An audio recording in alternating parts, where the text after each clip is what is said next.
Bismillahirrahmanirrahim. Alhamdulillahilladzi hadana li hadza wa ma kunna linahtadiya laula an hadanallah. Asyhadu an la ilaha illallah wahdahu la syarikalah wa asyhadu anna Muhammadan abduhu wa rasuluhu alladzi la nabiyya ba'dah. Yang kami hormati Bapak Ketua PGRI Kabupaten Garut, Bapak Haji Mahdar dan seluruh jajaran staf pengurusnya, juga Bapak narasumber kita, alhamdulillah dari tadi sudah bergabung ya bersama kami. Mohon maaf Bapak karena memang pesertanya sambil ngereyeh mantennya Bapak. Alhamdulillah sudah hadir di tengah-tengah kita Bapak Dr. Agus Nugraha. Dan terima kasih kepada semua partisipan yang sudah setia ya selalu mengikuti kegiatan Besti ini.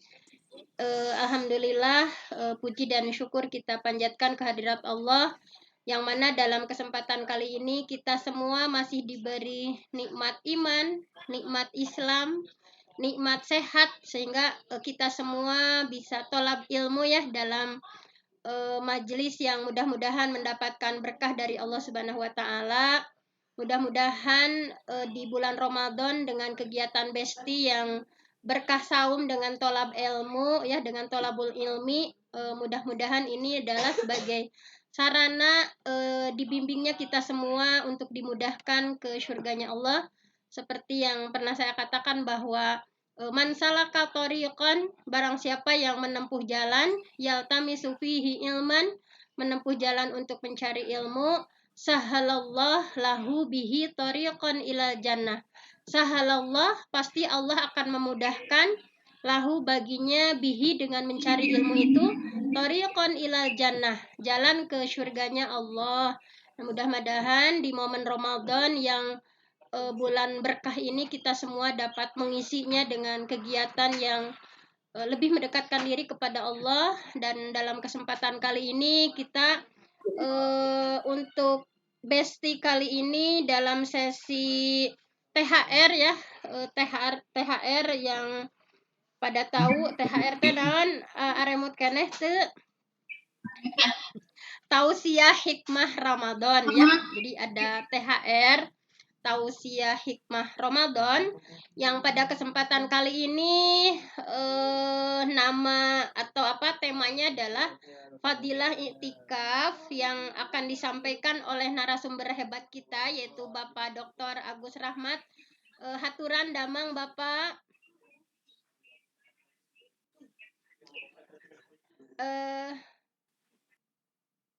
Nah, sebelum Bapak menyampaikan materi, izinkan saya sebagai moderator untuk Bu Fenty suaranya kecil lagi. Untuk menyampaikan CV dari beliau. Yang pertama Bapak Agus Rahmat Nugraha, mungkin sudah pada kenal ya karena beliau adalah salah satu ketua dari perguruan tinggi yang kita banggakan di Garut ya, yaitu Staida. Nama beliau adalah Bapak Agus Rahmat Nugraha, tempat tanggal lahir Garut 16 Agustus 1972. Kemudian alamatnya di Kampung Jayaraga, RT 3 RW 2, Desa Jayaraga, Tarogong Kidul. Pekerjaan beliau adalah sebagai dosen dan home base-nya tadi di Staida Muhammadiyah Garut. Jabatan beliau sebagai ketua dari Sekolah Tinggi Agama Islam Darul Arkom Kabupaten Garut. Nah, selanjutnya adalah pendidikannya. Subhanallah ya, beliau sudah menempuh program doktoral dari mulai SDN Panawan 5 Garut, kemudian SMPN 7 Garut, dan beliau menghabiskan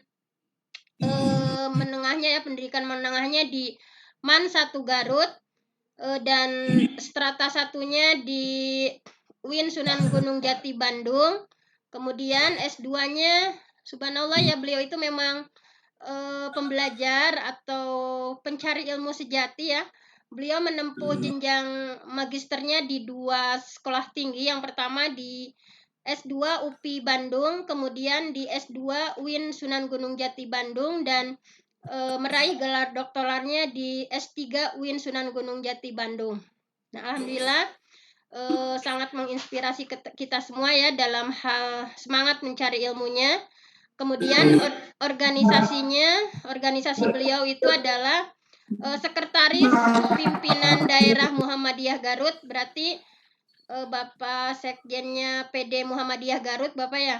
Kemudian sebagai Sekretaris Dewan Pendidikan Garut dan sebagai Ketua Penasehat ICMI Muda Garut, dan beliau juga sebagai anggota MUI Kabupaten Garut. Nah, alhamdulillah narasumber Bapak Dr. Agus Rahmat Nugraha adalah seorang yang sangat luar biasa ya, dan pada hari ini akan memberikan pencerahan kepada kita semua terkait bagaimana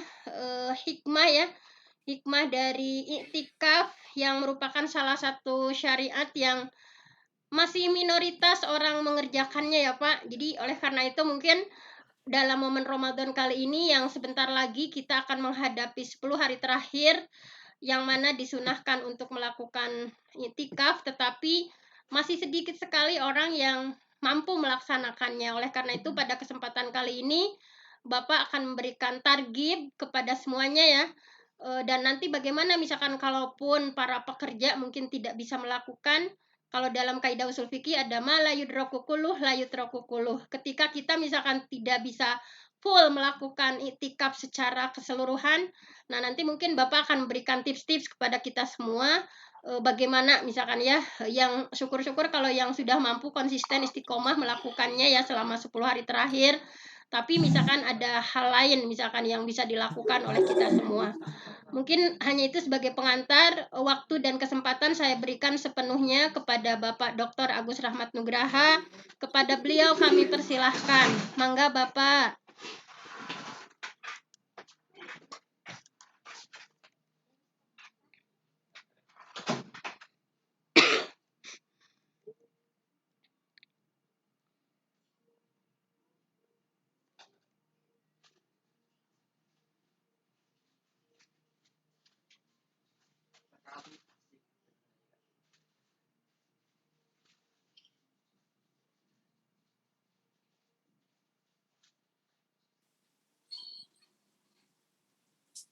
Suaranya Pak Dr. Agus, Iya, punten. tacan aya Suara- Bapak, suantena tacan keluar.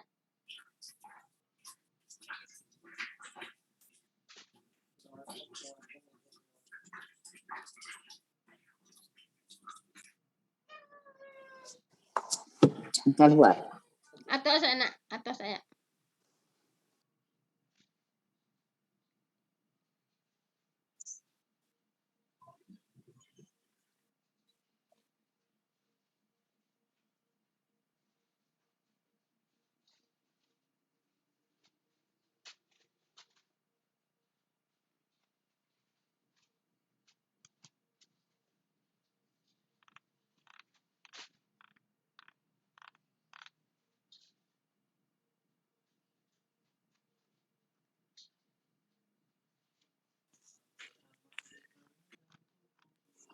Dimut kene penginten.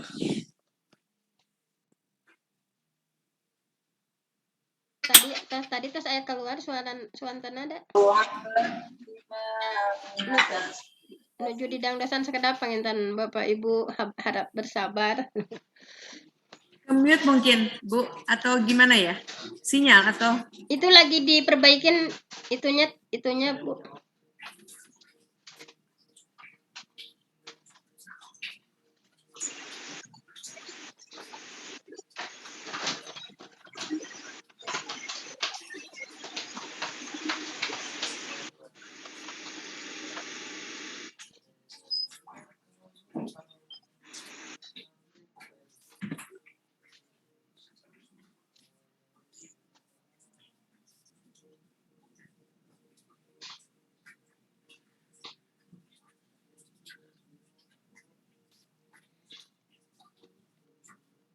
Harap bersabar ya Bapak Ibu, tetap bersama kami di kegiatan atau pada program Besti ini dalam tausiah hikmah Ramadan kali ini. Insya Allah Bapak Dr. Agus Rahmat Nugraha akan menyampaikan terkait hikmah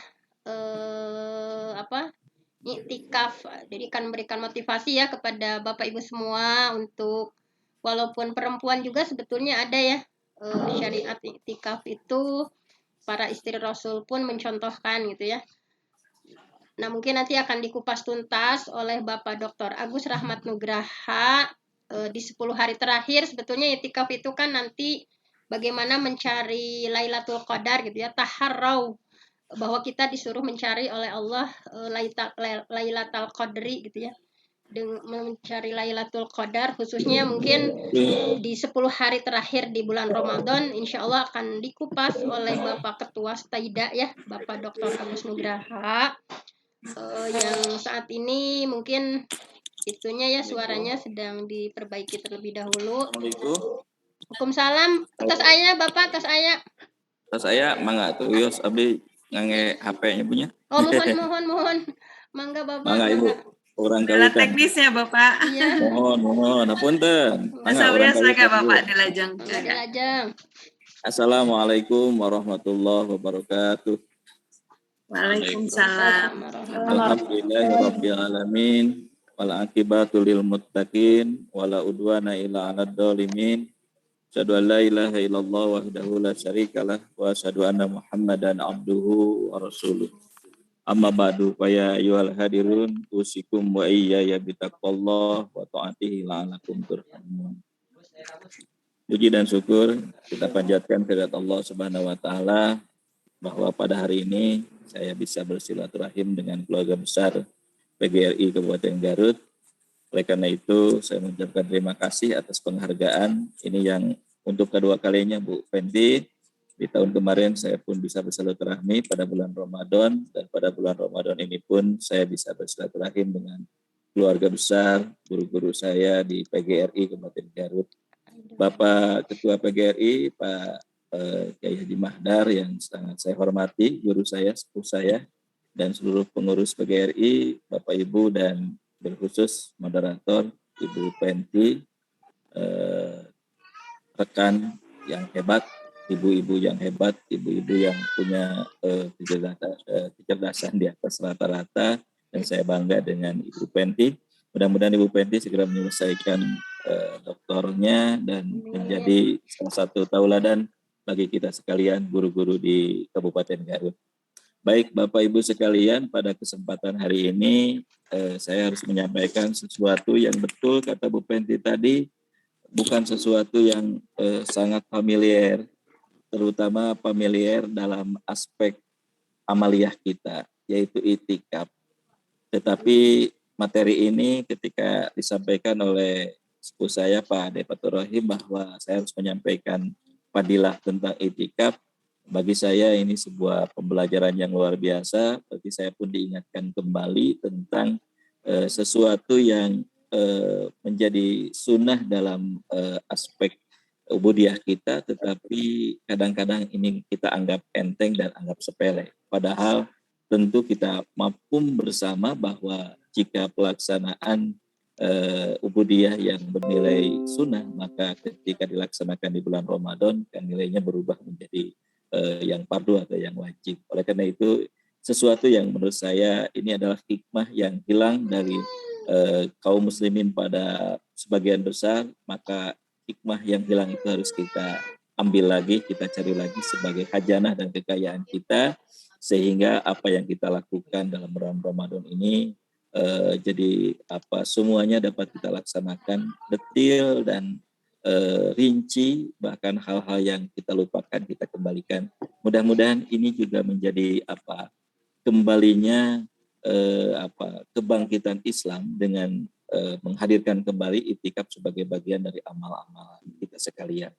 Sebab kalau kita melihat dari itikaf termasuk saum, Bapak Ibu sekalian, ini sebetulnya tidak hanya menjadi amaliyah yang amaliyah itu hanya diwajibkan atau diperintahkan kepada umatnya Muhammad, tetapi ini juga sudah ada dan sudah menjadi syariah yang dilakukan oleh nabi-nabi terdahulu. Jadi baik saum maupun iktikaf sesungguhnya itu adalah institusi universal.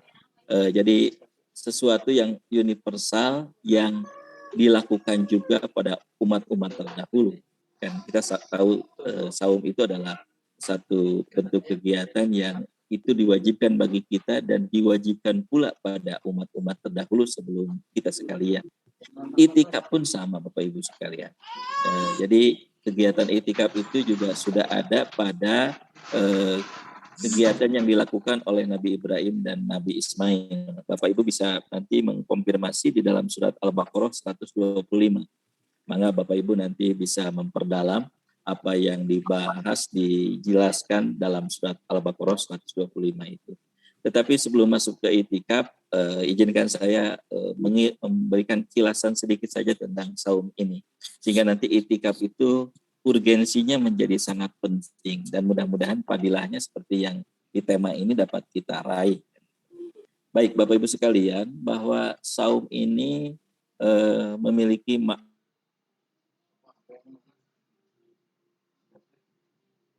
di satu sisi saum ini adalah riyadah.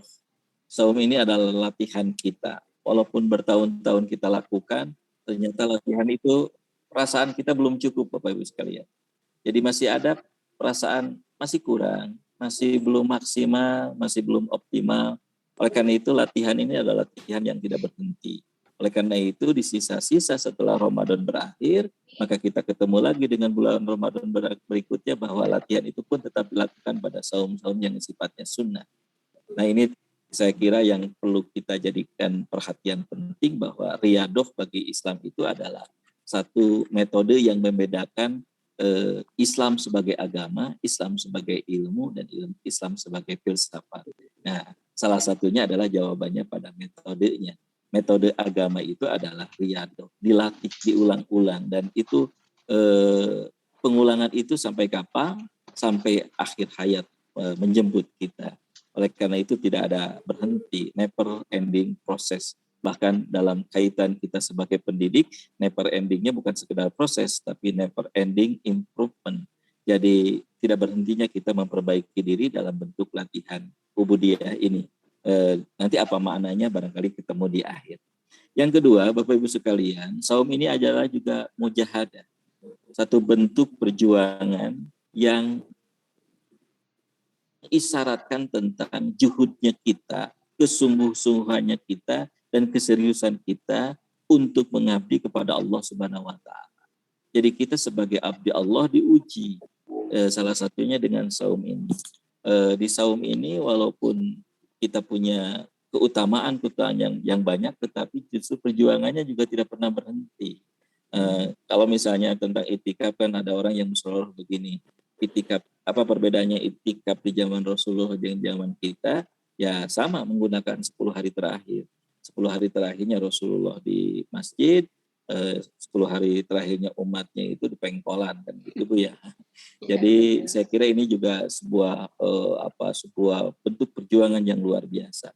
Oleh karena itu sebagai penguat dari apa yang saya sampaikan tentang dua hal itu, bahwa saum itu riyadah, bahwa saum itu mujahadah, Yusuf Qardawi sampai menyampaikan bahwa saum itu adalah pendidikan moral yang par excellence.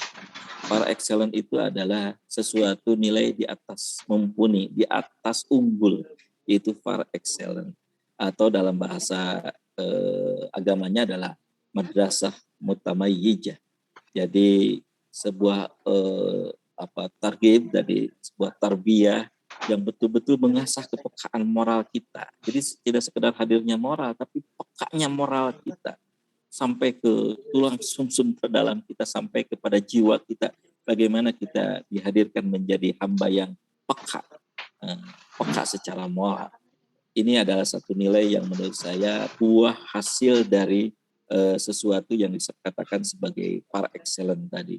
Jadi saum itu tidak sekadar dilakukan, saum awam, tetapi saum yang nanti menghadirkan sebuah tata nilai yang luar biasa, terutama kita sebagai pendidik dimanapun kita bertugas. Yang kedua, bahwa selain kepekaan moral, dengan saum itu adalah munculnya ketajaman spiritual. Di spiritual kita, penghambaan diri kita kepada Allah menjadi lebih unggul, lebih utama. Kalau dalam bahasa Ibnu Taimiyah ini disebutnya sebagai al-kamalul khudu, yaitu totalitasnya seseorang menghambakan diri kepada Allah. Dia sebut 3 ya dalam konteks ini sekilas saja. Yang pertama ada al-kamalul mahabbah, bagaimana melahirkan rasa cinta kita kepada Allah, betapa Allah dan berhentinya memberikan kita karunia dan rahmat kasih sayangnya kepada kita ke hamba yang dihadirkan melalui saum dan melalui ibadah yang lainnya itu, maka hadir sifat mahabbah mencintai Allah di atas semua kecintaan kita kepada selain Allah. Jadi semua yang diciptakan Allah itu dibawa rasa cinta kita, kecuali kita menempatkan Allah itu di yang utama. Yang kedua adalah al-kamalul khauf, yaitu totalitas kita dalam perasaan hati-hati dan perasaan rasa takut. Jangan-jangan apa yang kita lakukan itu senantiasa lemah, senantiasa kurang, senantiasa belum apa-apa dibanding yang Allah berikan kepada kita. Dan terakhir adalah al-kamalul roja, yaitu orang yang beribadah ketika sudah totalitas, maka dalam dirinya ada perasaan punya harapan, punya optimisme, tidak pernah pesimis. Maka orang muslim yang baik itu adalah orang yang punya harapan bahwa hidupnya maju ke depan, bukan selalu kembali ke belakang dan bernostalgia dengan masa lalunya. Tapi bagaimana hari ini diciptakan sesuatu pekerjaan yang lebih baik dan ke depan lebih baik lagi. Jadi dibukakan hatinya, dijembarkan jiwanya. Itulah bagian dari nilai ketakwaan. Dalam bagian lain, Al-Ghazali menyampaikan Bapak Ibu sekalian, supaya kita sampai kepada nilai apa makna dan filosofinya itikaf, bahwa saum kita itu juga melahirkan dua semangat sekaligus, kata beliau. Yang pertama adalah semangat kafun wa tarkun, semangat pencegahan. Jadi dengan saum itu dilatih bagaimana hadir spirit mencegah sesuatu yang tercela, sesuatu yang buruk, sesuatu yang jahat. Apa yang disebutkan dalam bahasa keagamaan kita itu yang disebut dengan al-mubtirat dan al-mukhlikat, yaitu sesuatu yang membatalkan secara fisik dan membatalkan secara batiniah. Dan yang semua itu adalah kecenderungan kita tercegah dari kecenderungan yang destruktif. Destruktif ini kan perasaan-perasaan yang mentalitas ini hadir terutama ketika kita jauh dari perasaan kita sedang beribadah kepada Allah. Perasaan ingin merasa kita lebih, merasa orang lain di bawah kita, dan eksploitasi terhadap orang lain. Sirik bidik jail kaniaya, kan begitu Bu ya. Ini dicegah semuanya, sesuatu yang destruktif dalam diri kita itu dengan kafun wa tarkun tadi. Yang kedua adalah semangatnya adalah semangat hatsun wa amilun, yaitu semangat berbuat. Semangat berbuat sesuatu yang semuanya itu alamun jihad, sesuatu yang baik dan kecenderungannya adalah konstruktif. Bagaimana kita membahagiakan orang lain, bagaimana kita mau bisa memelihara kehidupan, biasa mencoba saling menghargai, toleran, kemudian kita tidak benci sesuatu tanpa sebab, tetapi kita melakukan sebuah kritik atas sebuah tata nilai untuk memperbaiki dan lain sebagainya. Terutama kita sebagai pendidik akan merasakan bagaimana kita diberikan semangat berbuat yang hatsun wa amilun itu, bagaimana kita merasa bahwa anak didik kita itu bukan murid kita saja, tetapi dia adalah amanah dari Allah Subhanahu wa taala. Bahkan anak kita pun di rumah itu bukanlah milik kita, tetapi milik Allah yang dititipkan kepada kita sekalian. Nah, Bapak Ibu sekalian, ini penting untuk diawali, sebab kita akan sampai pada ujungnya bagaimana semua itu ditetapkan pada tatanan nilai yang tadi disebut sebagai makna itikaf tadi. Jadi itikaf itu kan secara hukum itu tatawu atau sunnah. Kegiatan sukarela yang kita lakukan dan yang kalau kita kerjakan mendapat pahala, ya kalaupun tidak ditinggalkan juga tidak apa-apa. Tetapi sayang, alangkah sayang kalau dalam kehidupan kita kemudian sesuatu yang Allah berikan ruangnya, berikan kesempatannya, kita biarkan lewat begitu saja. Atau kita abaikan saja biar tahun payun orang kerjakan, atau tahun payun orang siapkan. Dan justru ini kesempatannya. Kita belum masuk ke hari 20 terakhir di bulan Ramadan ini. Tetapi mari kita awali tentang makna itikaf ini secara umum. Jadi itikaf ini populer, kalau dipaksa harus populer Bu Penti, supaya menjadi populer ya. Sebab yang paling penting hari ini itu bagaimana sebuah kebenaran itu juga dipiralkan, sebuah kebenaran itu juga diperkenalkan terus-menerus. Karena itulah kebenaran yang di Pak alam. Dokter, suaranya hilang kembali. Hilang, Bro. Enggak, udah berakhir. Bagaimana sekarang, Bu? Masih jelas? Ada. Sekarang sudah jelas, Pak. Makasih. Baik. Mangga dilanjut. Saya kembali lagi kepada tadi. Mari kita memulai dari memaknai iktikaf secara umum, Bu ya. Supaya iktikaf itu apakah memang hanya di bulan Ramadan atau di bulan-bulan lain. Sesungguhnya iktikaf itu juga secara umum bisa dikerjakan kapan saja. Tetapi karena iktikaf ini dikaitkan dengan pelaksanaan saum di bulan Ramadan, maka iktikaf itu secara sunnah dilakukan pada bulan Ramadan itu. Tetapi kalau dari segi maknawi, iktikaf itu kan al-ihtibas, memenjarakan diri, berdiam diri, menahan diri untuk berada di masjid dengan meninggalkan berbagai kegiatan rutin yang kita kerjakan, yang biasa kita kerjakan, yaitu kehidupan duniawi. Jadi secara maknanya begitu Bapak Ibu sekalian. Jadi kapanpun kita berhenti dari persoalan keduniaan kita berada di tempat suci di masjid, nah itu sebetulnya yang disebut dengan iktikaf. Jadi iktikaf itu secara pengertian yang lain adalah tinggal di masjid pada waktu-waktu tertentu untuk beribadah kepada Allah Subhanahu wa taala. Ya, beribadah itu kan sebetulnya di semua tempat, semua keadaan juga kita sedang mengerjakan ibadah. Inna sholati wa nusuki wa mahyaya wa mamati lillahi rabbil alamin. Tapi ini berusaha tinggal di masjid, kemudian pada waktu tertentu untuk mengerjakan ibadah kepada Allah Subhanahu wa taala. Ini tentu sesuatu yang berharga, sesuatu yang amat tinggi nilainya bagi kita sebagai hamba Allah. Tadi pertanyaan Bu Peti, bagaimana dengan orang yang sibuk dan bagaimana orang yang tidak punya waktu untuk tinggal lama, apalagi 10 hari terakhir. Padahal 10 hari terakhir bulan Ramadan itu rame-rame Bu ya, beraktivitas di bulan Ramadan itu. Nah, bagaimana kita mensiasati itu? Jadi selama beraktivitas di iktikaf itu segala hal yang bersifat duniawi itu ditinggalkan karena kita dikhususkan untuk bertakarub pada Allah Subhanahu wa taala. Tapi kita mulai dari sesuatu yang kita harus hati-hati Bu ya, menilai sesuatu yang kaitannya dengan hukum dalam Islam itu. Yang pertama bahwa hukum iktikaf itu secara asal adalah tadi sunnah. Sesuatu yang kita kerjakan dengan sukarela kita dan kita akan mendapat imbalan pahala dari Allah Subhanahu wa taala. Tapi nilainya di bulan ibadah ini kan menjadi wajib. Nah, sesuatu itu akan berubah hukum itu karena ada ilatnya, ada karena penyebabnya. Dan iktikaf ini bisa jadi wajib Bapak Ibu sekalian. Kapan? Ketika kita bernazar, berjanji, bernadar kepada Allah Subhanahu wa taala bahwa kita tahun depan akan iktikaf, maka itu harus dijalankan. Ini disandarkan kepada sebuah hadis yang ini terjadi dialog antara Umar bin Khattab dengan Rasulullah SAW.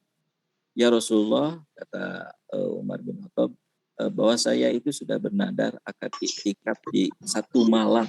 Nah ini Bu ya, ini sudah bisa menjelaskan apa yang disampaikan oleh Bu Pendi tadi. Satu malam di Masjid Haram. Apa kata Rasulullah? Faqala Nabi SAW, ukwi nadar itu Kak. Jadi itu nadar itu harus dikerjakan. Dan nadar itu jika tidak dikerjakan, Anda akan berdosa. Karena itu sudah menjadi wajib jika Anda bernadar untuk beriktikaf satu malam di Masjidil Haram. Nah, oleh karena itu berubah hukumnya dari sunat menjadi wajib ketika ada nadar. Yang ketiga bahwa hukum dari iktikaf itu bisa menjadi haram jika penyebabnya adalah jika seorang istri misalnya atau seorang hamba mengerjakan iktikaf ini tanpa seizin suaminya atau seizin tuannya, dan di mana suami dan tuannya tidak mengizinkan kemudian marah misalnya, maka itu menjadi haram pelaksanaan iktikaf itu. Jadi Bapak Ibu ya, untuk ibu-ibu yang ikut mengerjakan iktikaf ini harus seizin suaminya. Ya kalau bisa bersama-sama suaminya kan begitu ya, bersama keluarganya. Sebab dalam pelaksanaannya Bapak Ibu sekalian, kan iktikaf itu dilakukan Rasulullah sampai akhir hayatnya dan mengajak membangunkan keluarganya untuk beriktikaf di 10 hari terakhir karena di sana itu dimungkinkan turunnya Lailatul Qadar. Maka kemudian setelah Rasulullah meninggal, pelaksanaan iktikaf ini dilanjutkan oleh istri-istrinya, yang tentu istrinya itu akan melaksanakan sunnah-sunnah Rasulullah karena sudah ada izin Rasulullah sudah memberi contoh dan dilakukan di berikutnya diikuti pelaksanaannya bahkan setelah Rasulullah meninggal dunia. Dan kita sebagai pengikutnya, sebagai umatnya ya harus mengikuti jejak langkah itu. Jadi bohong ketika kita mengatakan kita pengikut Rasulullah, tapi sunnahnya kemudian kita tinggalkan. Nah, terus ada upaya berarti tadi, harus ada mujahadah, terus ada riyadah, latihan yang diulang-ulang. Kemudian hukum terakhir dari itikaf ini Bapak Ibu sekalian adalah makruh. Jika ketika pelaksanaannya dalam bentuk yang masif, dilakukan di masjid besar, kemudian berkumpul orang-orang misalnya, kemudian menimbulkan fitnah. Menimbulkan fitnah karena misalnya ya melakukan aktivitas-aktivitas yang bisa secara dalam interaksinya melakukan aktivitas yang justru menghadirkan sesuatu yang menimbulkan fitnah tadi. Baik Bapak Ibu sekalian, agar nanti diskusinya panjang, cepat bahwa yang berikutnya ada rukunnya. Ini juga penjelasan yang bisa kita baca bersama. Nanti seluruh materi ini akan saya coba sampaikan. Saya akan kirim ke Ibu Moderator. Tetapi yang paling pokok dari itikaf itu pertama harus niatnya. Ya. Jadi niatnya kapan? Ya, tadi, misalnya bagaimana kalau kita sedang sibuk atau kita tidak punya waktu, padahal kita punya keinginan full kita melaksanakan itikaf. Jadi ada kemudian yang memberikan penjelasan bahwa itikaf itu minimal kita beritikaf di masjid itu selama bagaimana waktu itu kalau kita gunakan setumaninahnya sholat. Nah, kira-kira kalau misalnya sholat duhur, berapa waktu kita tumaninah sholat? Mulai dari qobla duhur, melaksanakan qobla duhur, terus duhur dan ba'da duhurnya. Itu kan berarti kan di waktu itu. Tapi yang terpenting adalah niatnya. Niatnya itu adalah kita ingin bertakarub kepada Allah. Bertakarub, mendekatkan diri, beribadah kepada Allah itu penting sebab innamal a'malu binniyat. Niat ini yang akan memandu sampai akhir kita mendapatkan padilahnya atau tidaknya padilah itu didapatkan oleh kita tergantung niat kita. Niatnya karena Allah atau niatnya karena yang lain. Yang kedua ya berdiam di masjid. Jadi tidak mungkin ada orang itikaf tidak berdiam di masjid. Jadi harus hadir di masjid itu. Ya kalau Rasulullah itu dari mulai tanggal 21 mulai dari terbit fajar ya artinya setelah sholat subuh itu sampai berakhirnya Ramadan itu. Dan itu sesuatu yang mungkin kita masih berat tapi mungkin bisa dicoba dan sekarang di beberapa kota besar itu sudah bahkan bukan sekarang mungkin 10 tahun 15 tahun yang lalu juga saya melihat di Bandung misalnya ada beberapa masjid yang sudah menjadi tren dan itu menjadi sesuatu yang tiap tahun dilakukan bahkan keluarganya mendorong jika ada keluarganya yang misalnya orang tuanya yang mau itikaf di satu masjid kemudian keluarganya tiap hari mengirim makanan, mengirim baju, mengirim perbekalan dan kemudian ya dilakukan oleh beberapa keluarga. Dan ini justru tren di kota-kota besar. Termasuk bahkan di kota besar itu ada masjid yang kemudian membangun dapur umum untuk menyediakan membantu orang yang sedang beritikaf. Nah, berarti berdiam di masjid. Jadi kata kuncinya harus ada masjidnya. Dan di beberapa penjelasan itu dalam beberapa ulama menyebutkan bahwa ya di masjidnya mana ya masjid yang besar gitu ya, masjid jami. Tetapi kalau bagaimana dilanggar di masjid kecil saya kira juga tidak ada masalah. Yang penting ya di masjid itu kita berdiam. Yang ketiga ya rukunnya selain berdiam ya masjidnya juga harus ada. Masjidnya jelas, bukan masjid yang diciptakan saat itu kemudian dibubarkan lagi, tapi masjid yang betul-betul ya masjid. Kemudian ada orang yang beritikafnya, orang yang takif. Oke, Bapak Ibu sekalian, apa yang dilakukan? Amalan itikaf itu apa saja? Ya, mengerjakan ya sesuatu yang kita lakukan dalam ubudiyah sholat. Ya puasa itu sendiri, kan kalau pada bulan puasa itu. Ya, kemudian memperbanyak sholat-sholat sunat. Ya, bukan berarti menciptakan yang baru, tapi sholat sunat yang sudah ada. Sholat sunat yang sudah dilakukan dan itu jelas kuat untuk kita kerjakan. Jadi kita melakukan itu berarti terpelihara sholatnya sebelum dan sesudah sholat wajib itu menjalankan sholat sunat dan di sholat itikaf itu dilakukan.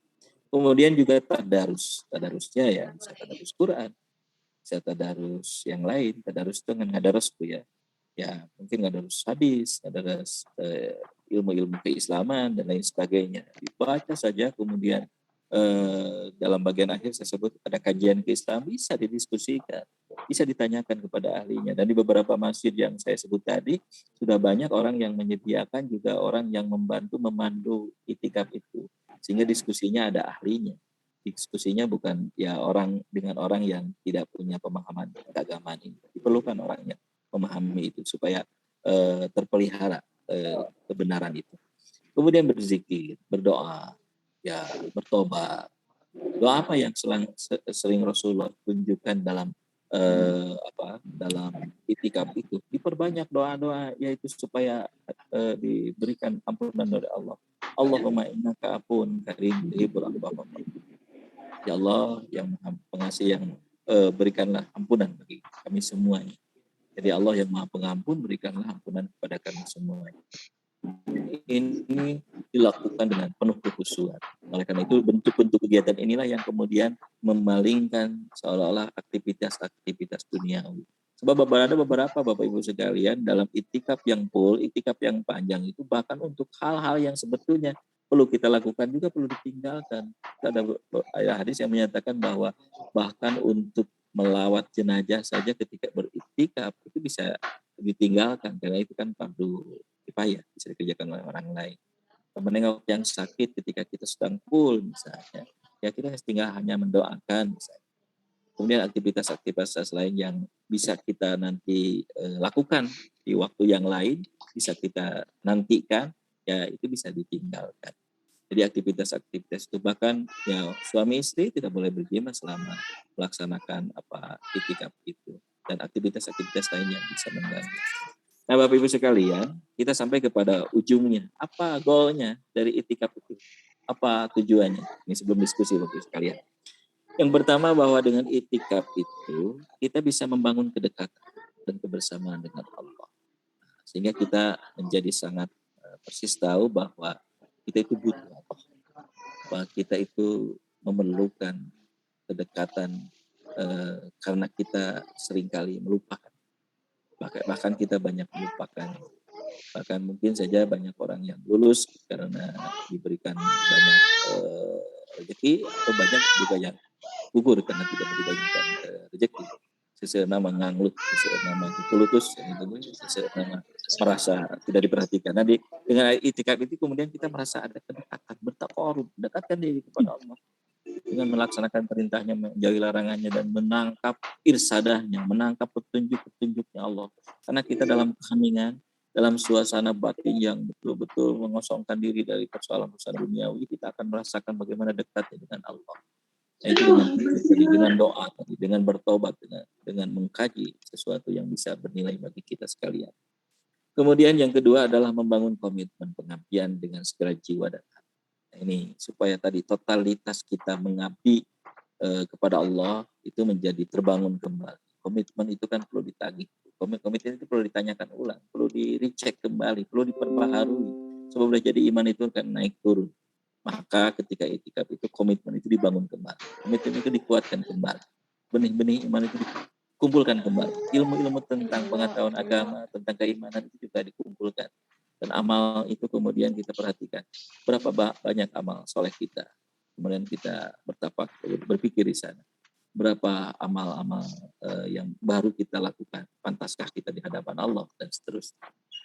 Kemudian tujuan itikaf yang lain adalah bertafakur. Nah, ini kan tumbuh perasaan ulil albab itu. Alladzina yadhkurunallaha qiyaman wa qu'udan wa 'ala junubihim wa yatafakkaruna fi khalqis samawati wal ardi rabbana ma khalaqta hadza batil. Itu orang-orang yang berzikir kepada Allah, orang-orang yang berpikir kepada Allah dalam keadaan duduk, dalam keadaan berdiri, dalam keadaan terbaring, kemudian memikirkan tentang ciptaan Allah. Betapa hebat, betapa maha kuasanya Allah, dan betapa kecilnya kita. Kemudian inilah orang yang ulil albab. Sampai ujungnya kita mengatakan bahwa tidak ada yang sia-sia yang Allah cipta. Apa yang sia-sia? Dan Allah pasti memberikan takdir kepada kita itu takdir yang terbaik. Kita sudah dipilihkan oleh Allah takdir-takdir itu. Tapi di mana kita kemudian berpikir, menggunakan pikiran tentang semuanya. Sehingga sampai kita kepada tujuan lainnya, yaitu bermuhasabah. Muhasabah apa saja? Muhasabah tentang perilaku kita yang sedang kita kerjakan hari ini. Muhasabah indal amal. Muhasabah yang kemarin qoblal amal. Yang kemarin itu kita nilai sendirilah. Hasibuan pusakum qobla antahsab. Nilai diri kita karena kita tahu apa yang sudah kita kerjakan. Bahkan yang nanti ba'dal amal kita Jadi ke depan seharusnya bagaimana kita dengan rasa kecilnya ini, dengan lemahnya ini. Kemudian tujuan lain daripada itikaf itu kalau di bulan Ramadan tentu kita sedang sedang menunggu hadirnya Lailatul Qadar, yang menurut banyak hadis kuat itu bahwa Lailatul Qadar itu diturunkannya Al-Quran itu juga diturunkannya sesuatu yang luar biasa, yang lebih baik dari 1000 bulan itu, yaitu malam kemuliaan, malam barokah yang Allah akan turunkan kepada siapa yang beribadah di saat itu.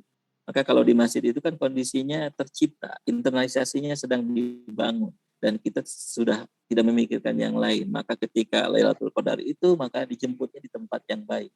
Maka posisi kita sedang siap. Maka boleh jadi ya, keutamaan Lailatul Qadar itu akan kita terima ketika kita sedang beritikaf. Kemudian yang terakhir dari semua yang saya jelaskan, bahwa dengan itikaf itu adalah bagaimana kita kembali kepada fitrah sejati kita.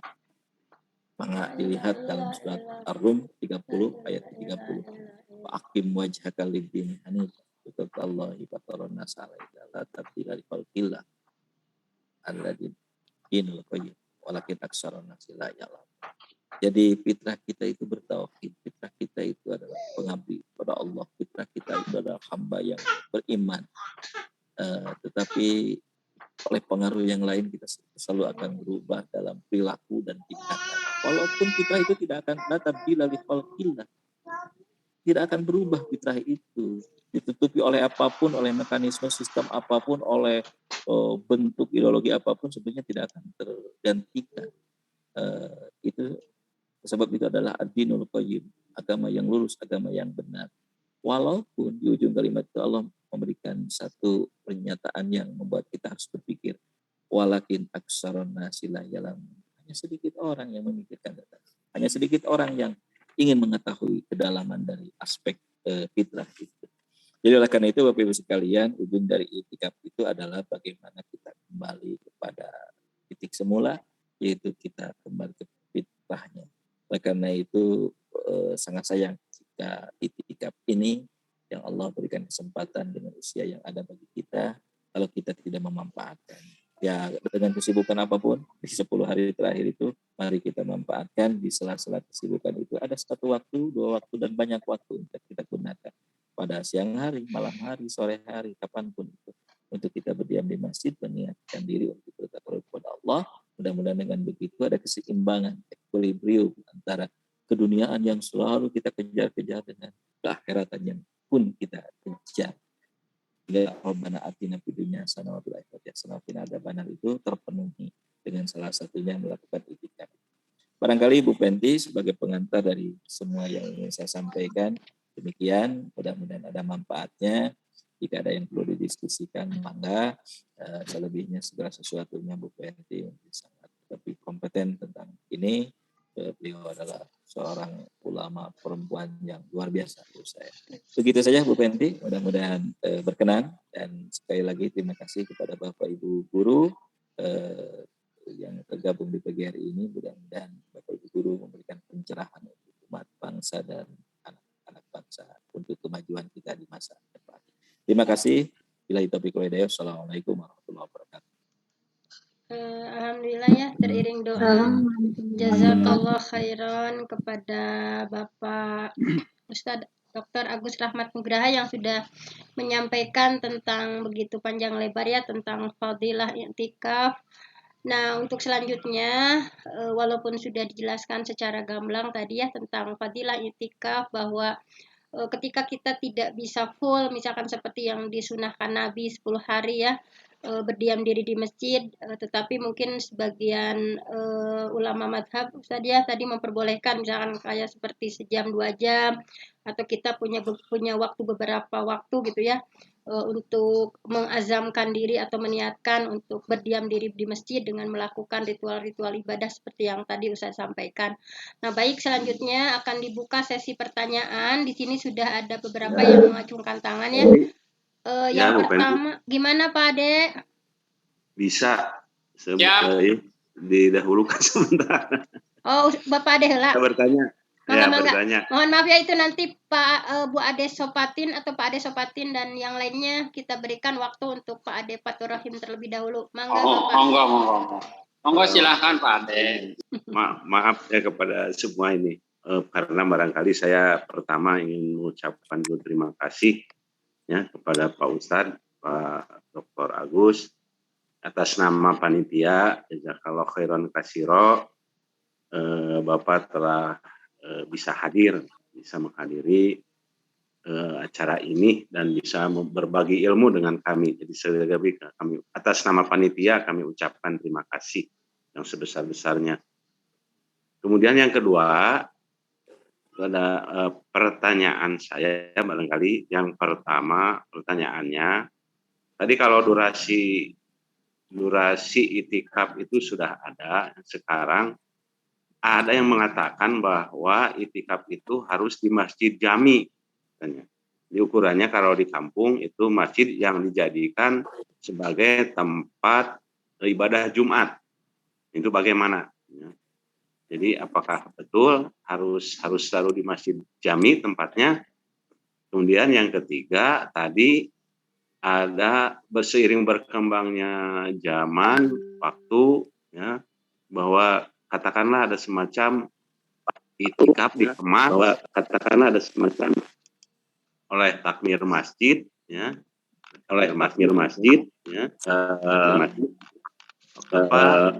bahwa orang yang beritikaf katakanlah dipasok, anaknya dipasok, anaknya sehingga yang itikaf itu ya itikaf sajalah dengan tenang.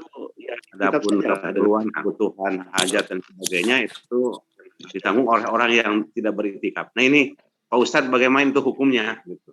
Katakanlah kalau saya istilahkan itikaf gotong royong dalam tanda petik itu bagaimana?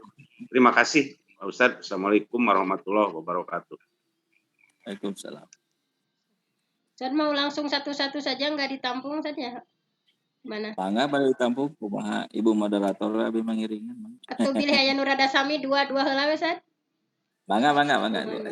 Selanjutnya silakan Bapak Ade Sopatin. Saya persilakan untuk mengajukan pertanyaan. Ya. Bapak. Enggak. Waalaikumsalam warahmatullahi wabarakatuh.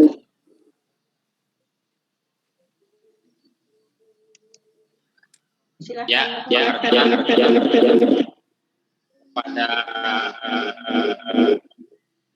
Bapak ya Eko. Apunten Eko. Kumargi materina tadi kalangkung rupina tapi aya nu penasaran peserta mubadri taros teh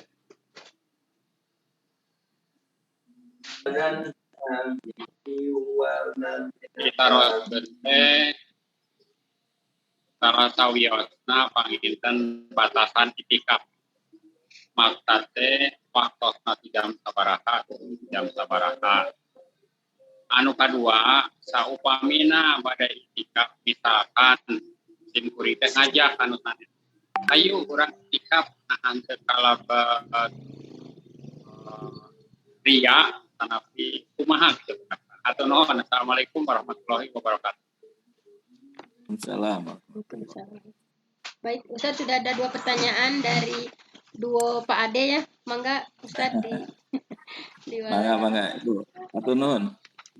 Yang pertama dari Pak Ade Fatur Rahim kaitan dengan tempatnya Bu ya, masjidnya kan gitu. Betul bahwa yang dicontohkan Rasulullah itu karena pada saat itu di masjid antara Mekah dan Madinah kan di masjid besar itu. Nah, jadi bahkan di potongan-potongan hadisnya itu menjelaskan tentang seperti yang saya jelaskan tadi, misalnya di Masjidil Haram gitu ya. Di Masjid Nabawi itu dilakukan. Jadi pada asalnya memang kegiatan kegiatan itikaf itu dilakukan di Masjid Jami itu. Sebab secara hakiki bahwa keberadaan masjid itu sebetulnya ya Masjid Jami itu yang disebut masjid utama kan itu. Kenapa misalnya disebut masjid itu digunakan masjid Jami itu disebut Jami karena digunakan Jumatan. jami itu kan berkumpul, jami itu kan menandakan bahwa dari setiap pelosok itu datangnya ke sana. Nah, gitu ya. Nah, namun pada perkembangannya kan kemudian masjid itu berkembang dengan jumlah penduduk yang banyak kan gitu ya. Ya saya kira misalnya kalaupun di masjid besar, di masjid raya, di masjid agung misalnya, atau di masjid jami itu bisa dikerjakan, tetapi kalau jarak dan lain sebagainya itu tidak memungkinkan, mungkin kita bisa mencari masjid yang lain, tetapi ya masjid yang tadi memenuhi beberapa syarat utama, misalnya ya masjid itu ya masjid yang digunakan bersama dalam keadaan bersih, dalam keadaan bisa kita tumanina mengerjakannya di sana gitu. Jadi keutamanya memang di masjid jami itu. Tapi jika misalnya tidak bisa dilakukan di sana, ya di masjid yang menurut saya masjid yang tadi itu masjid yang memenuhi persyaratan, khususnya kita bisa mengerjakan mengerjakan kegiatan itu. Yang kedua, Bapak Ibu sekalian, bahwa bagaimana kalau misalnya gotong royong tadi, ada panitianya gitu ya Pak ya, kira-kira, atau ada yang kemudian yang menggerakkan bahwa itikaf itu menjadi gerakan jama'i gitu. Nah, itu yang saya kenali. Jadi beberapa kota itu sudah mulai demikian, Pak. Walaupun misalnya keinginan masing-masing bahwa dia seseorang melakukan itu atas inisiatif pribadi. Tapi kalau kemungkinan itu dipermudah oleh pengurus masjid, disediakan misalnya fasilitas, kemudian juga orang-orang di rumahnya, dalam hal ini keluarganya ikut mendorong, membantu, menurut saya sesuatu yang bagus, Pak. Bahkan syiarnya menjadi besar, karena orang akan nanti melakukan aktivitas itikafnya kan juga tidak perlu repot, apalagi misalnya yang sudah sepuh kan gitu Pak ya, sehingga tidak bisa keluar kalau misalnya buka tidak harus mencari lagi makanan yang untuk bukanya, tapi disediakan di masjid, bahkan untuk makannya, untuk minumnya. Kemudian di masjid juga, di masjid besar itu kenapa jadi pilihan, kan tersedia banyak toilet, banyak air, banyak fasilitas yang lain yang gitu Pak. Jadi oleh karena itu saya kira sangat memungkinkan kalau ini menjadi gerak jama'i, gerak yang dilakukan bersama-sama. Dan menurut saya kalau ini digerakkan menjadi sesuatu yang besar, ya menjadi sesuatu syiar. Tetapi kan orang nanti juga akan mempertanyakan, ya bagaimana kalau itikaf itu jadi gerak jama'i, tapi juga ibadah yang lain belum gerak jama'i, padahal hukumnya lebih utama, misalnya sholat. Nah, oleh karena itu mungkin ini juga implikasi, ini juga cerminan. Kalau yang wajib sudah jama'i, insya Allah ini juga yang sifatnya tatawu, yang sunnah ini juga bisa digerakkan secara jama'i. Walaupun tadi pendekatannya spiritual, pribadi, experience, personality. Tetapi kalau dikerjakannya bareng-bareng untuk mempermudah itu, bahkan saling mendorong satu sama lain, saling mendukung, saya kira jadi sesuatu yang baik. Nah, bagaimana tadi tentang riya tidaknya kita mengajak? Itu kan kembali pada hati Pak. Ada yang kedua ya. Jadi riya dan tidaknya itu kan tanya pada diri sendiri. Jadi ikhlas tidaknya orang itu kan bukan sesuatu yang diucapkan, tetapi itu adalah perilaku batiniah kita, perilaku jiwa kita. Ya, saya kira kembali kepada niat kita. Kita ajak, yang mudah-mudahan dia juga terselamatkan. Sehingga ada aspek yang lain Bu, ketika kita mengajak orang lain, bahwa kita ingin selamat tidak hanya sendiri, ingin ke surga tidak hanya sendiri, kan begitu Pak. Jadi ada semangat dalam Islam itu bahwa mengajak itu kepada kebaikan itu ya dengan melakukan ajakan itu. Watawasobil haq watawasobil itu kan tugas kita. Amar ma'ruf nahi mungkar itu tugas kita. Saya kira ajakan saja menjadi sebuah peluang kita. Kalau kita tidak bisa memberi, ya mengajaklah kan gitu ya kepada orang, dan itu kita menjadi bermanfaat di mata Allah. Khairun nas yanfa'uhum linnas. Mudah-mudahan demikian nilainya. Jadi soal tadi riya tidaknya ya soal penjagaan hati kita. Ya selama kita tidak melakukan yang berlebihan, tidak ingin ya dinilai apa-apa, tapi tulus saja. Nah itu juga harus diriyadohkan, tulus itu ya. Ada kesungguhan yang penting, ada al-itqon di sana. Al-itqon itu adalah keseriusan kita dan kesungguhan kita untuk mengajak orang lain. Saya kira dia mau tidaknya kan soal hidayah Allah dan soal taufik yang Allah berikan kepada kita. Tapi tugas kita saya kira mengajak itu sesuatu yang menjadi bagian kita. Nah, kemudian tadi pertanyaan Pak Ade yang kedua itu, ya berapa bisanya dilakukan? Ya sebetulnya fleksibel Pak jamnya itu. Tadi Rasulullah itu bisa melakukannya mulai dari tanggal 21 itu di titik awal. Ketika dimulainya saum di waktu itu ya setelah terbit fajar sampai ya akhir bulan Ramadan itu kan.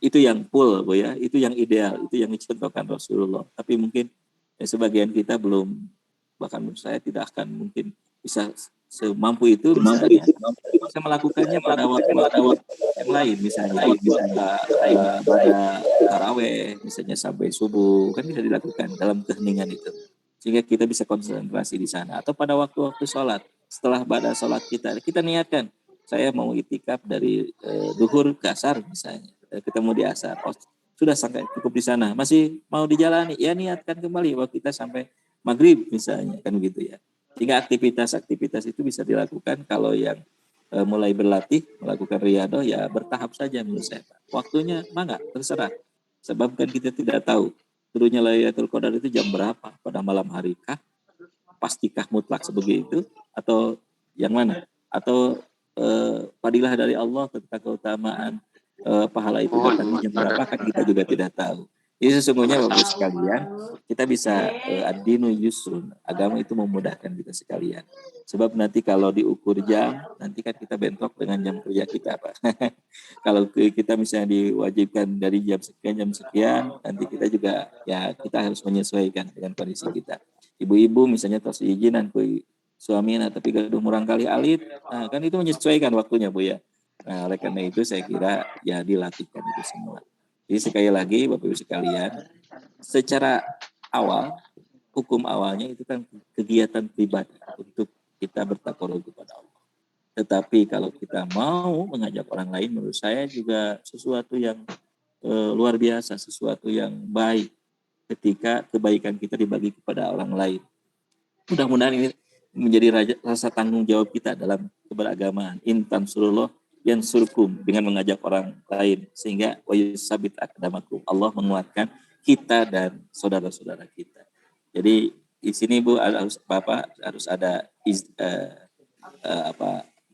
takafulul istimai bahwa kita bertanggung jawab dengan saudara kita, dengan keluarga kita, dengan orang terdekat kita. Mari kita ajak beriktikaf.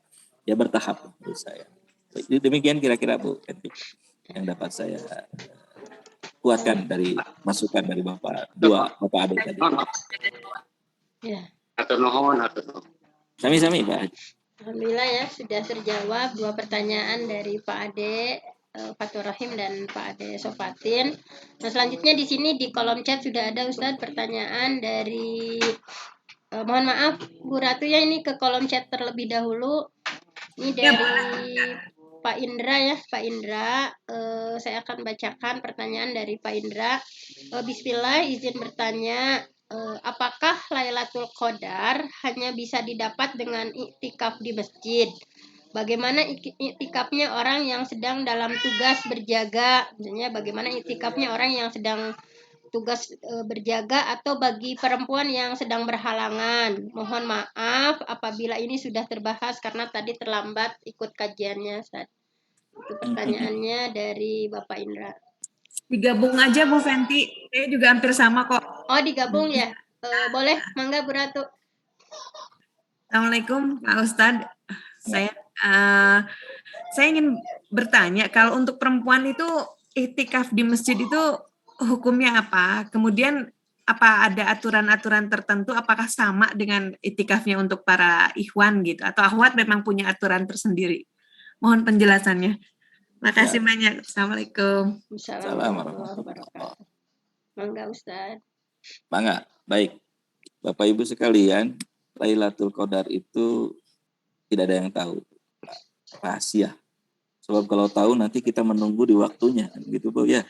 Angkewe jam sakitu bakal lungsurna dinten sakitu kantunkeun nu sanesna. Tapi justru menariknya Lailatul Qadar itu para ulama itu banyak berbeda pendapat. Kapan Lailatul Qadar itu turun? Yang penting pasti turun kan gitu ya. Tapi turunnya itu di mananya, jam berapanya kita tidak tahu. Sesungguhnya kita sedang menunggu tiap saat. Sehingga ada yang mengatakan para ulama itu ya bisa kemungkinan turunnya sejak Ramadan itu dimulai. Dari awal Ramadan sampai akhir Ramadan. Berarti di mana saja bisa turun.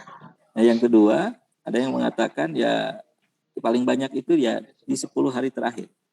Di 10 hari terakhir juga banyak versinya. Ada yang di Lili Quran, kan bahasa kita Bu ya. 21, 23, 25, 27, 29 gitu. Sehingga ada kegiatan-kegiatan tertentu orang tua dulu ketika menjemput Lailatul Qadar yang diasumsikan datangnya di Lili Quran itu. Ada yang mengatakan yang penting di 10 hari terakhir. Mau genap, mau ganjil, di sana kemungkinan turunnya Lailatul Qadar. Nah, berarti Lailatul Qadar itu kemungkinannya sangat, probabilitasnya sangat tinggi. Jadi bisa kapanpun. Tapi persoalannya kepada siapa? Tadi kata Pak Indra misalnya, bagaimana kalau saya tidak sedang di masjid? Nah, kita pun tidak tahu apakah Lailatul Qadar itu akan didapatkan orang yang sedang di masjid saja, kan gitu. Kalau yang di masjid, kalau saya asumsikan mungkin lebih besar peluangnya kalau yang itikaf itu, karena memang dia sedang dalam beribadah bertakarub kepada Allah, jadi peluangnya relatif lebih besar ketimbang yang lain.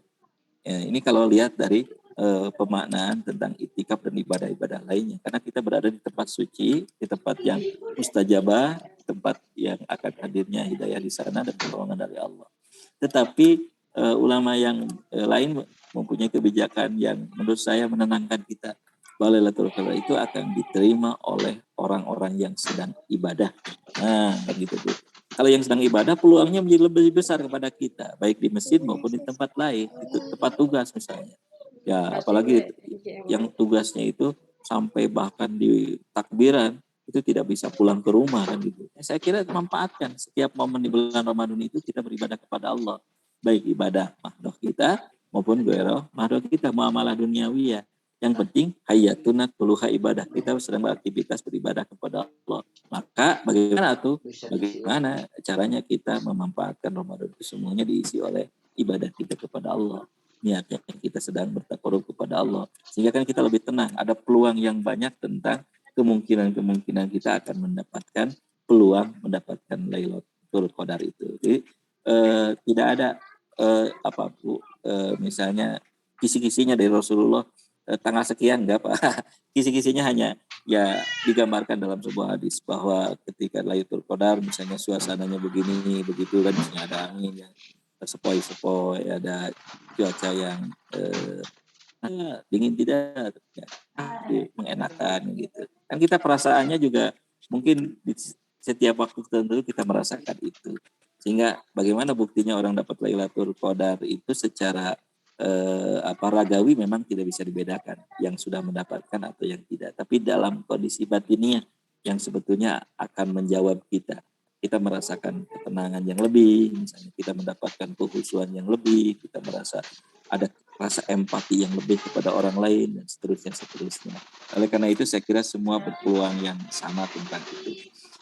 Saya lupa tentang dari pertanyaan Pak Indra tentang perempuan itu. Tapi saya lanjut ke Ibu yang terakhir itu tentang apakah apa yang dilakukan laki-laki dan perempuan itu sama dalam aktivitas beriktikaf. Esensinya sama, Bu.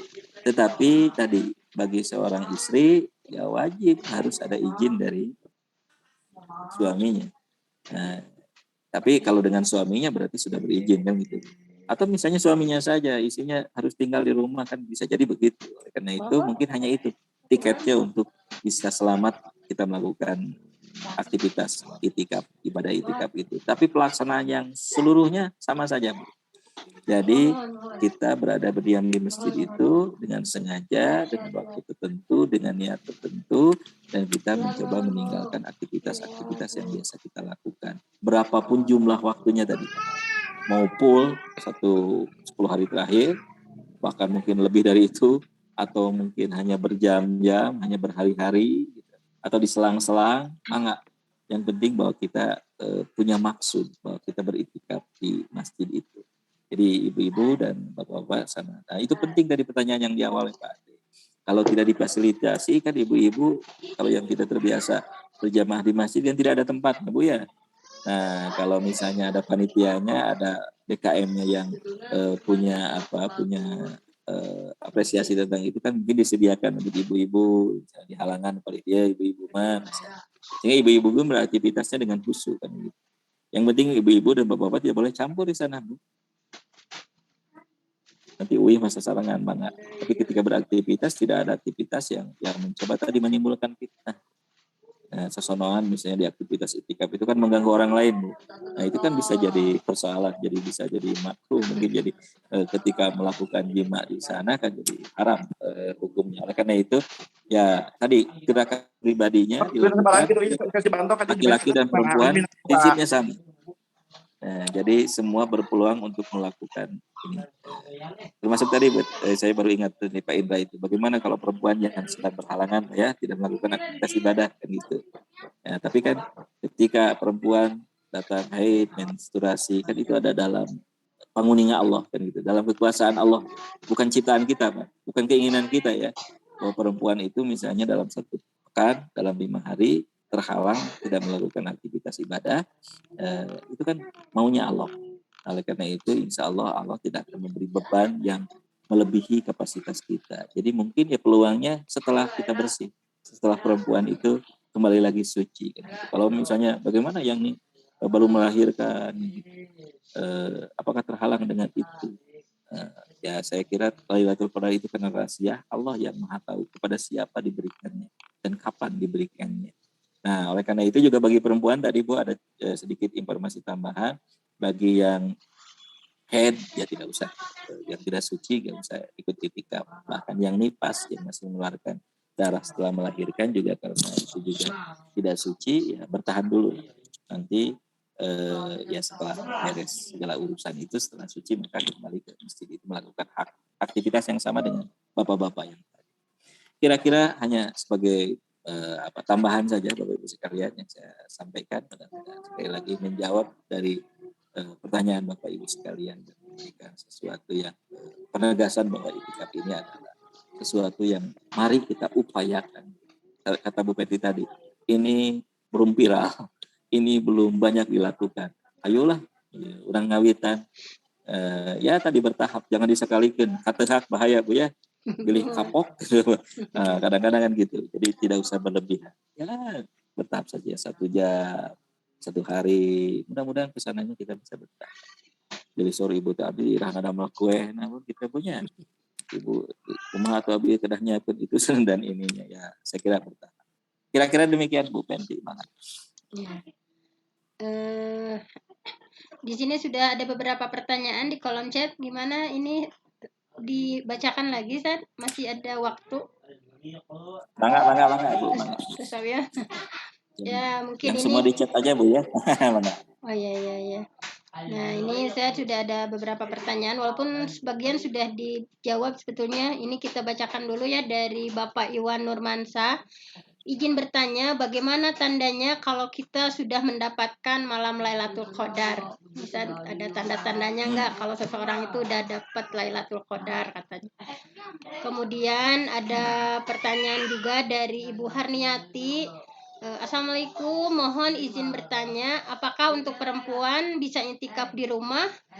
Ya, ada bertanyanya, saya bisa intikaf di rumah atau harus di masjid? Nah, walaupun sudah diulas, mungkin tadi insya Allah akan diulas kembali oleh Ustadz ya.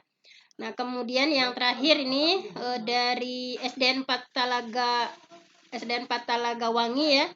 Izin bertanya, mohon pencerahannya iktikaf yang khusyuk itu yang seperti apa? Nah, mungkin itu ya 3 pertanyaan yang ada di kolom chat. Saya persilakan kepada Ustadz untuk sambil nanti ya sebentar lagi mungkin berapa menit lagi, 15 menit lagi saja. Dipersilakan untuk memberikan tanggapannya. Baik, terima kasih Bu Penti. Ibu yang pertama tentang apa cirinya tadi yang mendapatkan Lailatul Qadar itu. Sama Bu, Pak, seperti pertanyaan apa bedanya orang yang hajinya mabrur dengan yang tidak mabrur gitu ya. Tidak ujug-ujug pulang dari Mekah, dari Madinah itu kemudian beda warna kulitnya, wajahnya jadi gimana kan gitu. Tinggi badannya jadi lain, perutnya jadi bagaimana, enggak. Sama Lailatul Qadar juga tidak bisa ada ciri-ciri ragawi ya, ciri-ciri badani, ciri-ciri lahiri. Tetapi yang paling bisa maksimal kita sebutkan kaitan dengan ciri yang mendapat Lailatul Qadar itu pada perubahan perilaku, ya, pada perubahan akhlak. Sama dengan yang haji mabrur. Kalau setelah hajinya menjadi lebih baik, mudah-mudahan dia mabrur kan gitu. Nah, kita pun sama. Kalau setelah Idul Fitri itu kembali kepada fitrahnya dan kita jadi lebih baik, biasa jantan eta keng Lailatul Qadar kan gitu. Hidupnya menjadi lebih menjadi lebih islami, hidupnya menjadi lebih tenggang rasa, hidupnya menjadi kasih sayang, beribadah kepada Allahnya meningkat gitu. Asar kebaikannya terbukti dalam perilaku. Jadi buktos sama panginten orang ninggal diri orang akhlakna Robin kalau menilai akhlak orang lain kan juga jadi risih ya. Nah, oleh karena itu barangkali lebih kepada jawaban pada diri kita masing-masing kan begitu. Nah, ini yang pertama kaitan dengan ciri bukti dan faktanya apa yang dapat Lailatul Qadar. Nah, tadi yang ibu yang bertanya tentang bagaimana kalau di rumah. Nah, ini rumah kita itu gak tahu sudah Islami atau belum ya. Kalau rumah Islami itu di antara cirinya yang itu di organisasi Islam dunia itu ada istilah rumah Islami itu salah satunya di rumahnya itu ada musola. Di rumahnya itu ada tempat ibadah khusus gitu. Kenapa harus ada tempat khusus? Sebab kan wajibnya sholatnya perempuan itu di rumah kan gitu Bu ya. Jadi ya sebetulnya kalau kita belum begitu ya jadi masjid itulah pilihannya kan gitu. Sebab yang kedua juga saya sendiri Bu Penti, mangga Bu Penti pilih ayat klarifikasi. Istri-istri Rasulullah itu tidak ada yang itikaf di rumahnya, justru mengikuti jejak langkah Rasulullah setelah ketika Rasulullah masih hidup dan ketika Rasulullah tidak ada yang melanjutkannya juga di tempat yang sama, jadi di masjid itu kan gitu. Jadi Bapak Ibu sekalian itulah apakah kemudian kalau begitu tidak adil perempuan, bagaimana ada susah kan gitu Bu ya. Nah, oleh karena itu mungkin Ibu bisa mengambil pilihan-pilihan yang tadi lebih memudahkan kan gitu. Ya pada waktu-waktu tertentulah kita berada di masjid atau kan ada pilihan lain buat ibu itu ya. Ketika ibu menyediakan untuk buka saum itu kan kehormatan dan pahala yang besar juga Bu ya.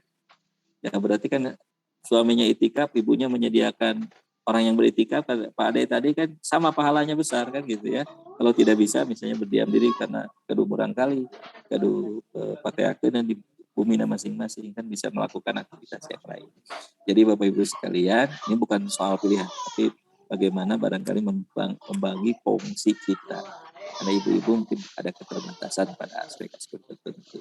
Nah tadi misalnya di bumi abi mah enggak ada tempat sucinya di sana. Ya, kita mengusahakan waktu asal ibu bisa tadi sesuatu yang bisa dikerjakan dengan sengaja dengan niat yang benar-benar serius di sana mungkin itu ya cara itikaf perumahan mungkin ya Bu Penti ya itikaf yang bisa dikerjakan. Seperti tadi pertanyaannya, bagaimana yang khusyuk itu? Dan itu juga khusyuk itu bukan perilaku amali, tapi perilaku yang munculnya dari batin yang menggerakkan kita. Jadi khusyuk itu ya mungkin yang tahu dia sendiri dan Allah Subhanahu wa taala. Yang penting untuk menopang kehusuan kita bagaimana kan gitu. Sebab orang yang mukmin yang untung itu yang memperhun itu yang sholatnya khusyuk misalnya. Berarti aktivitas itikafnya yang khusyuk juga. Ya paling tidak tadi menurut saya indikator yang bisa kita kejar itu yang pertama ada kesungguhan. Kesungguh-sungguhan kita mengerjakannya. Berarti kita ingin khusyuk di sana. Buktinya apa? Sungguh-sungguh. Kalau tidak sungguh-sungguh itu kan akan membedakan dengan yang lain. Yang kedua adalah selain sungguh-sungguh serius kan gitu. Jadi kalau sungguh-sungguh tanpa keseriusan, juhud tanpa keseriusan juga tidak akan sampai pada par excellence tadi. Jadi bagaimana kita untuk berserius tentang itu. Dan yang ketiga ya khusyuk itu ya mengurangi segala yang bisa menggoda, mengganggu itu semua kan. Sehingga aktivitasnya menjadi lebih fokus kan gitu khusyuk. Misalnya kalau tempat ibadah gitu, khususnya kita itu kalau tempat ibadahnya juga memadai, bersih, tanpa banyak yang dapat kita lihat, gambar-gambar misalnya kan gitu ya. Kemudian tempatnya leluasa, sehingga gerak kita juga menjadi lebih ini kan, itu juga akan menopang kehusuan kita. Jadi khusyuk itu sesuatu yang terus diupayakan Bapak sekalian. Saya sampai usia ayeuna kita akan kantos khusyuk sekali gitu. Di khusyuk tekalakah semakin tidak khusyuk gitu ya. Tapi ya upaya kita adalah tugas kita adalah mengupayakan bermujahadahnya. Soal penilaian yang punya hak veto itu prerogatifnya ada di kekuasaan Allah Subhanahu wa taala. Allah yang Maha mengetahui kehusuan kita. Yang penting kita fokus bahwa kita akan melakukan iktikaf dengan segala keseriusan dan kesungguh-sungguhan kita. Mudah-mudahan itu membantu kehusuan kita. Ya, termasuk tadi fasilitasnya juga diupayakan maksimal gitu. Ya, kita datang ke masjid supaya kita tidak cilang-ciling, ya bawa bekalnya kan misalnya. Bawa sajadahnya khusus, bawa sarungnya yang bersih kalau laki-laki. Kalau perempuan juga bawa mukenanya yang paling wangi supaya ya maksimal di sana, paling bersih dan lain sebagainya. Nah, kira-kira demikian Bu Betty yang dapat saya komentari. Jadi sekali lagi itu kan hanya satu bagian dari sebagian sunnah kita yang harus kita kejar. Jadi bagi mereka yang tidak punya peluang, baik waktu dan kesempatannya, kan masih ada peluang sunnah yang lain. Nah ini kan itikaf ini bagi yang punya modalitas yang bisa mengerjakannya pada waktunya, kemudian aktivitasnya bisa menopang di sana, saya kira kenapa tidak kalau kita tidak memanfaatkan di Ramadan ini untuk memulai latihan. Demikian, mudah-mudahan bermanfaat. Terima kasih. Terima kasih atas paparan jawabannya ya yang sudah terjawab seluruhnya dari pertanyaan dari seluruh partisipan di sini. Ada 10 menit sampai jam 5 atau disudahi dulu gimana? Ada yang mau bertanya lagi atau sudah cukup? Sudah dulu. Oh iya, Sudah cukup. siap. Ya, baik. Terima kasih kepada semuanya. Kita siap ibu-ibu nuju sambil parasak. Ya, mohon. Berhenti, ada salam dari Lulu. Berhenti. Mohon ibu Dari Lulu salam. Ya, siap. Hatur nuhun. Nah, kita akan simpulkan terlebih dahulu ya, Bapak Ibu. Atau ada closing statement dulu dari Ustadz untuk keseluruhan dari apa yang sudah disampaikan. Barangkali ingin memberikan closing statement-nya, Ustadz. Closing statement saya adalah PGRI hebat dan luar biasa. Terima kasih. Tepuk tangan semuanya. Ini apresiasi dari Bapak Ketua Sekolah Tinggi Agama Islam Darul Arkom Kabupaten Garut untuk PGRI ya, bahwa PGRI hebat ya. Nah, seperti itu paparan atau kajian kita hari ini. Nah, mudah-mudahan kita semua diberikan hidayatul taufik oleh Allah untuk senantiasa mujahadah bersungguh-sungguh. Amin. Bahwa innamal a'mal, bahwasanya amal itu bi khawatimiha gitu ya. Yang bagus itu dilihat akhirnya gitu. Bahwa ketika kita di awal Ramadan masih agak santai-santai, tilawahnya masih asal misalkan, terus tadi misalkan sedekahnya masih asal-asalan. Nah, mudah-mudahan nih masih ada waktu ya di menjelang Ramadan ini, apalagi tadi Ustadz sudah menyampaikan ada sunnah iktikaf gitu ya. Mudah-mudahan ini menambah semangat kepada kita semua bahwa Ramadan kita ini diakhiri dengan sesuatu yang baik gitu ya. Mudah-mudahan bagi bapak-bapak nih yang sangat besar kesempatannya untuk melakukan iktikaf di 10 hari yang mampu gitu ya dilaksanakan dengan penuh kekhusyuan tadi, kesungguhan. Bahkan sekarang di Garut juga sudah banyak ustadz-ustadz yang memimpin gitu ya, seperti yang saya lihat di Kersamenak, misalkan di Cibiuk, di beberapa kecamatan ada ustadz-ustadz yang sudah membuat program iktikaf secara terprogram. Jadi dipimpin oleh asatidnya gitu ya. Ada kajian-kajian kitabnya. Jadi sangat produktif iktikafnya itu. Selain ada tadi ya, ada secara personal taqarrub ilallah, tetapi ada bimbingan misalkan dari jam segini apa yang dilakukan sampai akhir itu betul-betul sangat mundal gitu ya. Nah, mudah-mudahan bagi bapak-bapak atau ibu-ibu juga yang memiliki kesempatan, mudah-mudahan Allah mudahkan gitu ya. Tetapi bagi kita-kita yang memiliki kesibukan, tadi kata Ustadz, ma la yudraku kulluh la yutraku kulluh.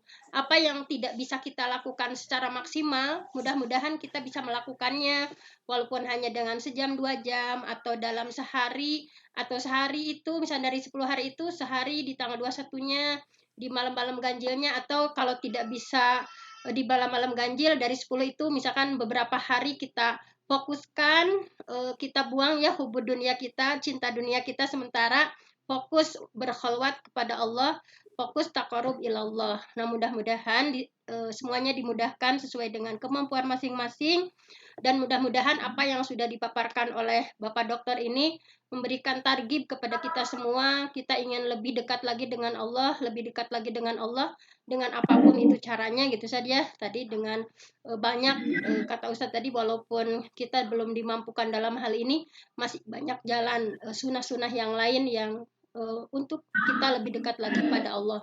Nah, mungkin hanya itu saja untuk targib Ramadan kali ini. Untuk besok saya ingatkan sebelum ditutup, untuk besok mohon tetap berpartisipasi besok hari Rabu tanggal 20 April 2022, masih di jam yang sama, 3:30 ya sampai jam 4:30 atau sampai jam 5.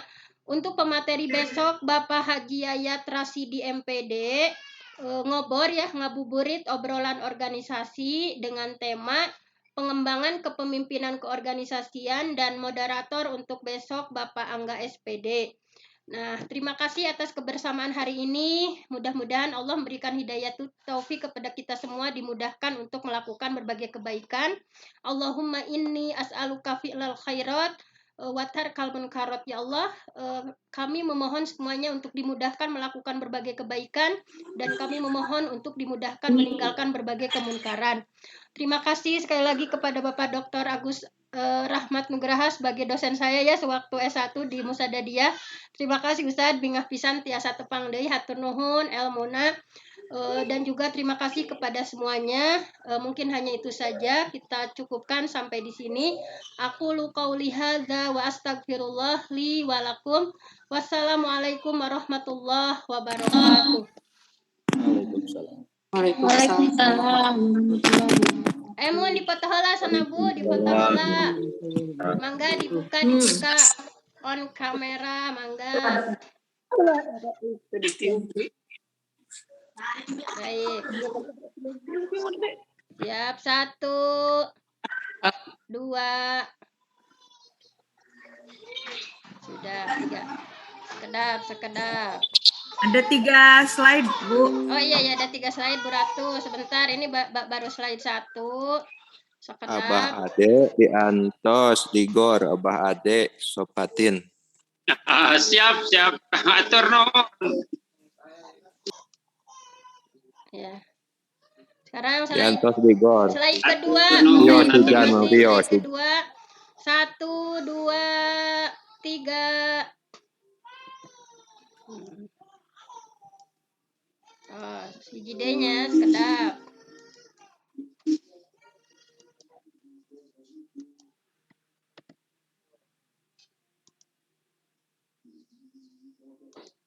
Terakhir, slide terakhir.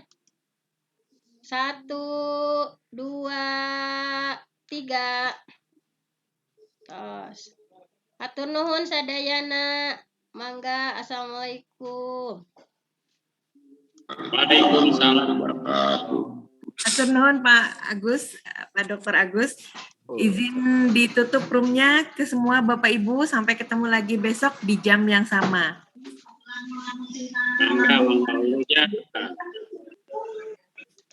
Assalamualaikum. Assalamualaikum.